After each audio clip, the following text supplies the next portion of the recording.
Olá! E aí, como é que tá? Tudo bem? Sejam bem-vindos a mais um vídeo aqui no meu canal, o Estudo Top aqui no YouTube. Eu sou o professor Pablo Leonardo e eu vim aqui para a gente corrigir a prova de investigador da Polícia Civil de Minas Gerais. O edital saiu em 2024, mas a prova aconteceu dia 26 de janeiro de 2025. E bom, como eu sou professor de informática, obviamente, eu vou comentar sobre a prova de informática. A prova de informática, ela é formada, por 8 questões, tá? No edital, a banca colocou diversos tópicos, um edital bem grande na parte de informática, e ela passeou bem por esse edital. A banca organizadora, muito importante, é a banca FGV, tá? Então, FGV. E essa prova, ela nos trouxe muitas surpresas. Não no sentido de ser uma prova injusta ou de ser cobrado o que não estava no edital. Não, não. Não é isso, não. Mas de fugir totalmente do padrão que a banca cobra. E aí a gente teve uma grande lição aqui. Não adianta a gente estudar só pelo que a banca cobra. Por mais que a gente faça um direcionamento, mas nós que somos professores, a gente sempre tem que orientar os alunos a quê? Vamos abrir um pouco mais o leque aqui, porque tem coisas que a banca ainda não cobrou, mas que ela pode cobrar. E no meu curso eu fiz isso. Eu falei, ó, a banca cobra sim, mas nós vamos pegar isso aqui, isso aqui, isso aqui. Por quê? Porque tudo tem a primeira vez de ser cobrado. E grande parte das 8 questões foram tópicos que não foram cobrados, não tinham sido cobrados pela banca, ou mais, tópicos que fugiram do que a banca tinha o hábito ou tinha costume de cobrar. Por exemplo, o tópico mais cobrado pela banca disparadamente é o Excel. Veio uma questão de Excel, uma questão teórica. Não tinha cálculo, não tinha fórmula, não tinha gráfico. Vieram 3 questões de segurança da informação que eu falei ainda, falei com os alunos. Falei, olha, a banca não tem o hábito de colocar tantas questões de segurança da informação, porém nós vamos fazer um concurso da Polícia Civil de Minas para investigador. Vocês vão investigar. Segurança é importante, talvez venha. 3 questões. Cobrou uma questão de Linux, essa questão eu achei desnecessária, porque foi uma questão que cobrava sobre as licenças do Windows, né? Então a gente tinha GPL V2, GPL V3, eu achei essa aí meio desnecessária, mas ainda assim estava dentro do edital, né? A gente teve uma questão de endereço IP, já é meio que o padrão, sabe, gente, da Polícia Civil de Minas, cobrar esse lance de endereço IP, mas antes a gente tinha a FUMARC como banca, agora foi a FGV. Foi mais leve do que as cobranças da FUMARC. A gente teve uma questão de Word fazendo uma comparação com o Writer. Enfim, vocês vão ver a prova aqui e a gente vai discutindo. De uma maneira geral, uma nota que eu acho boa, de 4 a 8 pontos, né? Claro, uma nota, eu falaria ótima, quem tirou de 5 a 8, tá certo? Mas é o que eu cansei de avisar para todo mundo. Falei, ó, no simulado, o pessoal a média das notas está entre 2 e 3 pontos. Fique atento para você não cair nessa estatística. Foi exatamente a média da prova. Vamos falar assim, né? Se pegar todo mundo que fez a prova, dividir pela soma total das notas de informática, ou melhor, você soma, né? Pega e faz o total das notas de informática de todo mundo e divide pelo número de pessoas que executou a prova, você vai ver que você vai ficar com a média muito baixa. Então vamos lá, questão 17. Essa questão 17 é a questão que eu falei sobre endereço IP. E ela fala o seguinte: com o crescimento da internet ao longo dos anos, a quantidade de endereços IP disponíveis no protocolo IPv4 tornou-se insuficiente. Para solucionar esse problema e incorporar outras melhorias tecnológicas, o protocolo IPv6 foi desenvolvido como sucessor do IPv4. Então a gente sabe que temos o IPv4 e como sucessor dele e que veio para solucionar problemas, a gente tem o IPv6, certo? Beleza. Aí ele vai e fala assim, só que aqui, ó, o IPv4, ele usa endereços de 32 bits, isso vocês têm que saber, e o IPv6 usa endereços de 128 bits. Tá certo? O IPv4, ele consegue gerar 4.3 bilhões de endereços, tá? 4.3 bilhões. E o IPv6, ele gera 300 trilhões de combinações. Então ele gera um número muito maior de combinações. Aí a letra A fala assim, o endereço IPv4 utiliza endereço 64 bits? Não, já está errado. O IPv6 elimina completamente a necessidade do NAT. Gente, quando fala completamente, não é que esteja errado, mas é um... Eu brinco, eu falo que é um quebra-molas. O que é um quebra-molas? É um motivo para você diminuir a sua velocidade e analisar o que a banca está falando.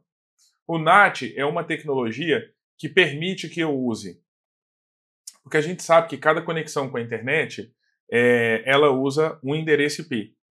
Então, por exemplo, lá na sua casa você tem 5 computadores utilizando a mesma conexão.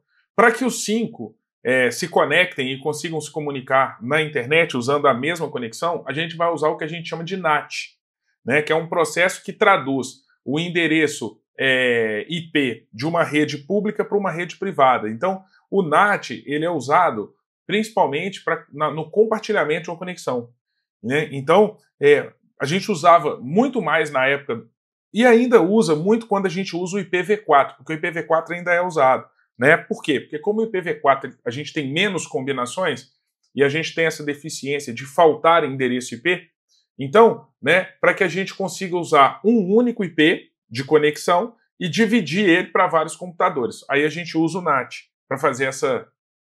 Eu poderia falar uma gambiarra, mas não seria o termo adequado. Com o IPv6, você consegue diminuir a utilização do NAT, porque o IPv6 ele gera muito mais endereços. Então, a gente não tem esse problema da carência de endereços IPs. Então, a gente não precisa fazer o NAT. Mas ainda assim, né, em alguns casos a gente precisa sim, quando a gente quer compartilhar a conexão e por aí vai. Então, quando ele fala elimina completamente, ele erra. Aí ele fala assim, o IPv4 oferece maior eficiência no roteamento, pois possui cabeçalhos menores que o IPv6. Cara, aí que tá. Pensa bem, não faria muito sentido uma evolução, porque veja bem, é o que eu te disse, a gente tem o IPv4, ele tem deficiências que foram corrigidas lá no IPv6. Não faz sentido o IPv6 ser pior do que o IPv4, sendo que o IPv6 foi criado com base na observação do funcionamento do IPv4. Né? Então, geralmente, isso não faz muito sentido. Tá? Quando a gente vai enviar informações pela internet, essas informações elas são convertidas em pacotes. E esses pacotes eles são direcionados ao computador que vai receber. E para que esses pacotes não fiquem perdidos, é necessário colocar informações nesses pacotes que descrevem os pacotes, os dados que estão ali dentro e o computador que está enviando e o computador que está recebendo. É o que nós chamamos de cabeçalho. Tá? O negócio é o seguinte, isso aqui é uma informação muito específica, tá? Mas se você pegar o IPv4, o cabeçalho dele, ele pode ser de 20 a 60 bytes, porque tem informações especiais que podem ser acrescentadas aqui que faz com que ele fique maior. Mas, se a gente olhar o IPv6, o cabeçalho dele é fixo, 40 bytes. Então, de cara, essa informação que fala que o cabeçalho do IPv4 é menor do que o IPv6 depende muito. Em algumas situações ele é menor, em outras ele é maior. Mas tudo bem. Porque a gente pegaria por aqui, quando fala que ele é mais eficiente do que o IPv6. Né? Roteamento, a gente sabe que é o processo, né, de escolha da melhor rota. Então, é assim, quanto mais eficiente for o roteamento, mais rápido os pacotes serão entregues. Né? Então, o IPv6, que é uma evolução, né, do IPv4, ele tem um roteamento melhor. Tá certo? Aí ele vai e fala assim, o IPv6 inclui suporte nativo a funcionalidades como segurança e mobilidade, que são apenas opcionais no IPv4. Essa é a resposta certa, a gente conseguia fazer até por eliminação. E a gente tem uma outra que fala assim, o IPv6 permite até 4 vezes mais endereços únicos do que o IPv4. Aí é que tá. Quando eu falo até 4 vezes, eu estou falando que o máximo é 4. Mas por que as pessoas confundiram com isso? Porque eles pegaram que um é 32 bits e o outro é 128 bits. Aí pegaram 32 vezes 4 e chegaram no 128. Mas não é isso, né? Por quê? Porque, na verdade, quando a gente aumenta um bit aqui, né, a gente já aumenta o número de endereços que a gente consegue gerar. Então é o que eu te falei. O IPv4 é 4,3 bilhões e o IPv6 300 trilhões de trilhões. Então o número de combinações que ele gera é muito maior. É considerado, inclusive, praticamente infinito. Então a gente tem como resposta a letra D. Olha, tirando a questão que eu vou fazer com vocês de licença, eu acho que essa aqui talvez seja a mais chatinha da prova, tá? Tirando ela. Aí a gente vem para a questão 18. A questão 18, gente, ela vem falando de redes Wi-Fi. Ela vai fazer uma comparação das redes cabeadas com as redes Wi-Fi. E aí ele fala assim, ó, na letra A rede sem fio alcança taxa de latência menor. Latência, você pode pensar em resposta, tá? Se eu falo que a taxa de resposta é menor, eu estou falando que ela é mais rápida do que a rede cabeada. E não. A rede cabeada, ela oferece duas vantagens em relação à rede sem fio. É a vantagem da velocidade e da segurança. Você tem mais segurança numa rede cabeada do que numa rede sem fio. E a rede sem fio, ela oferece duas vantagens em relação à rede cabeada. Quais são essas duas vantagens? A mobilidade e a organização, justamente por você não ter os fios, mas você tem que ter um cuidado adicional com a segurança. Então aqui, ó, redes com fio oferecem maior estabilidade. O que é estabilidade? Elas caem menos, elas mantêm mais tempo na mesma velocidade. A largura de banda, ou seja, velocidade, e a segurança física. Enquanto que as redes sem fio priorizam a mobilidade e a flexibilidade de implantação.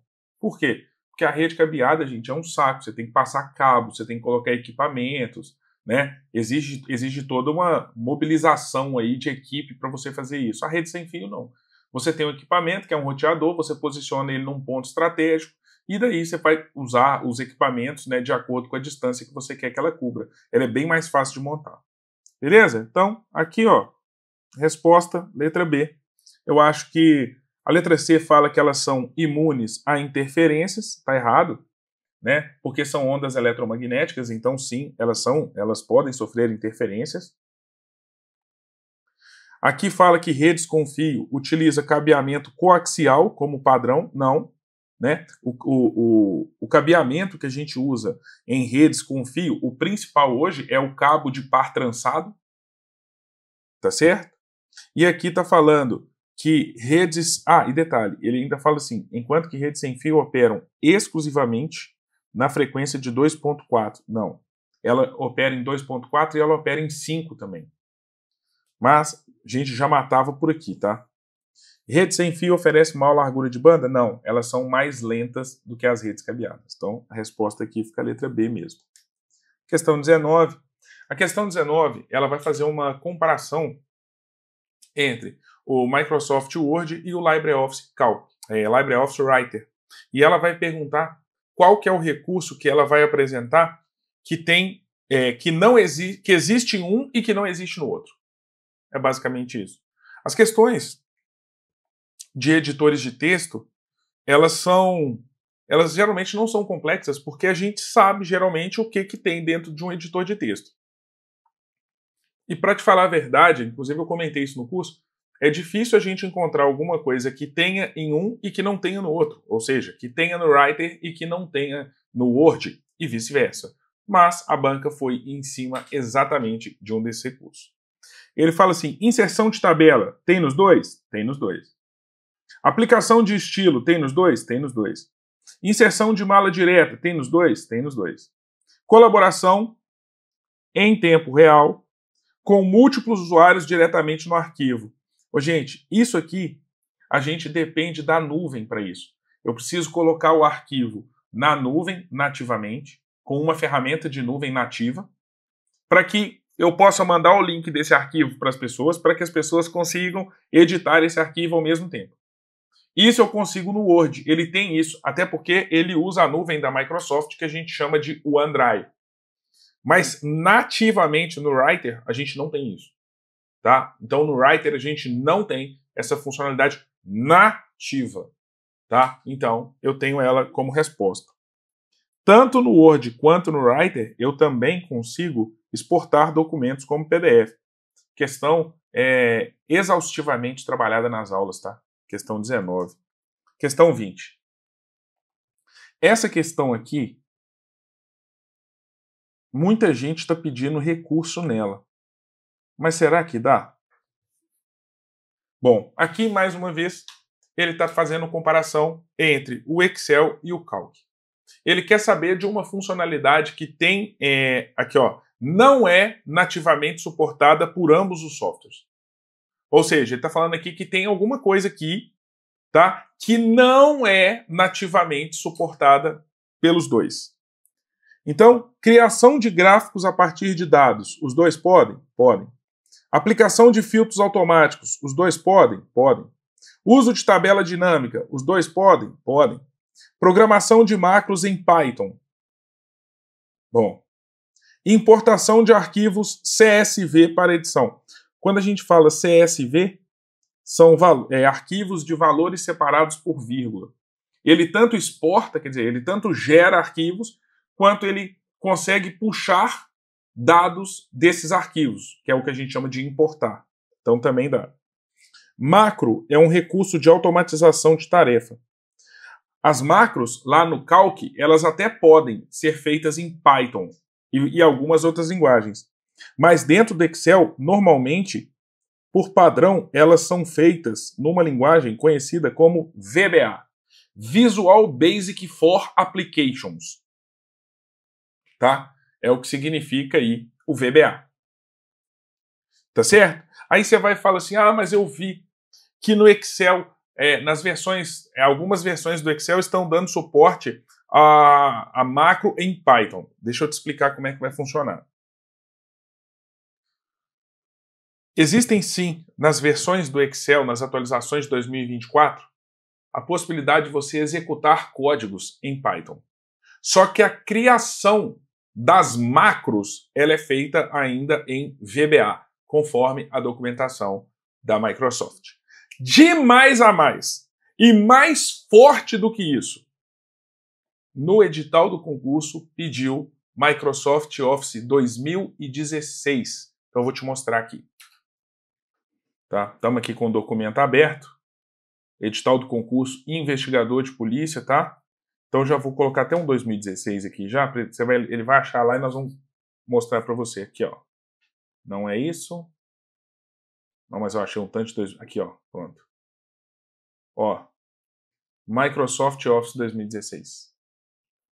Tá vendo? Então a gente, por mais que nas versões mais novas tivesse isso, né, a gente pode falar que foi cobrado, a banca pode justificar, né? Cobramos o 2016, em 2016 é VBA mesmo. Então, recurso? Não. Para mim, não.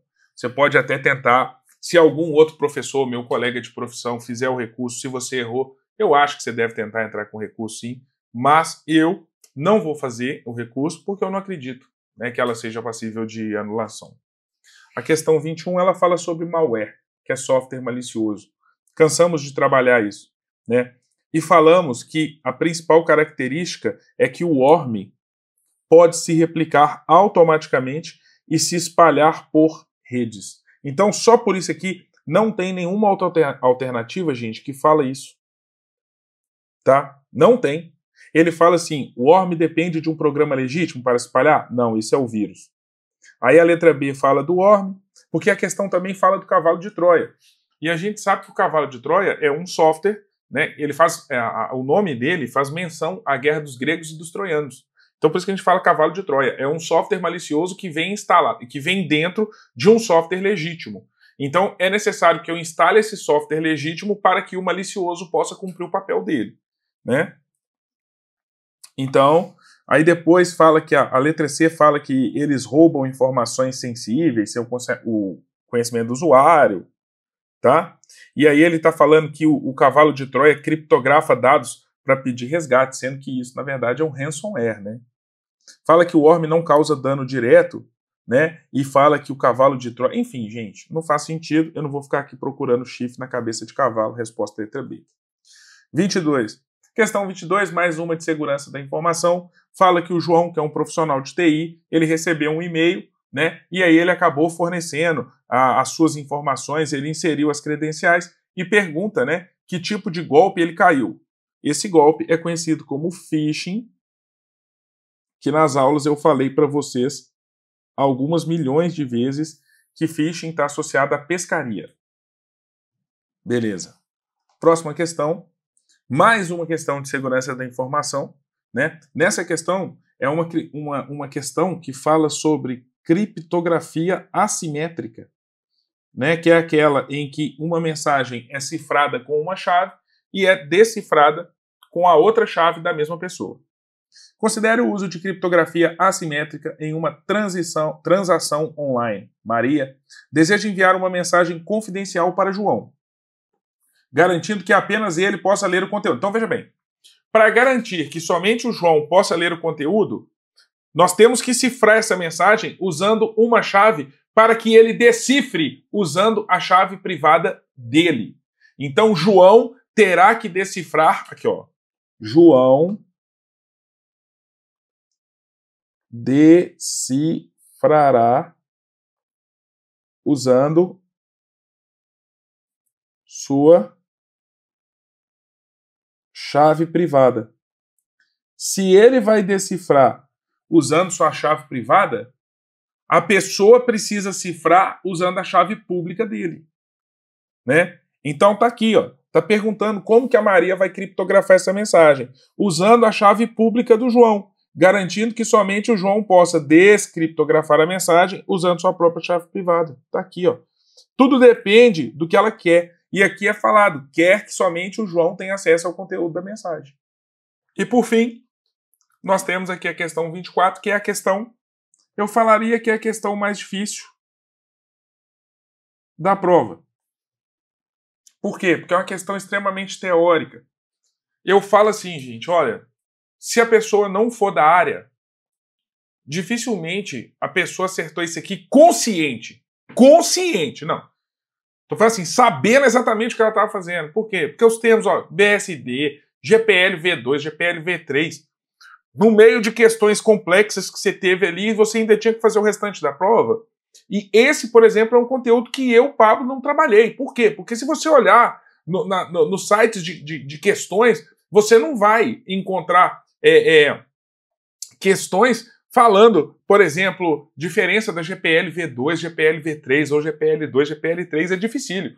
A gente encontra, no máximo, referenciando o GPL, que é a licença, né, que rege os softwares livres. Mas aqui está falando da 2, da 3, da BSD, tá certo? Então, assim, a resposta, tá, é a letra B de bola, e ela fala assim, a GPL3 introduz cláusulas adicionais para proteção contra práticas, como a implementação de DRM, que é o quê? É quando você protege um conteúdo com direitos digitais, né? Proteção, tipo proteção dos seus direitos digitais e tal. O que não é abordado pela GPL2. O que é isso? Basicamente, tem gente que cria... Eu vou te dar um exemplo que aconteceu. Vão imaginar que o cara crie criou um fone aqui, tá? E esse fone aqui, imagine que dentro dele tem um sistema operacional que seja Linux. Então, o fone, ele roda, ele é baseado em código fonte aberto ou software livre. Aí o cara vai e fecha o código fonte. Ele não fornece o código fonte do dispositivo dele. Tá errado. Por quê? Porque o software que está aqui dentro não foi gerado com base em um software livre? Se ele foi gerado com base em algo que é livre, de acordo com a GPL3, ele não pode pegar algo que é livre, gerar alguma coisa baseado naquilo e transformar em não livre. É basicamente assim, filho de software livre também é livre.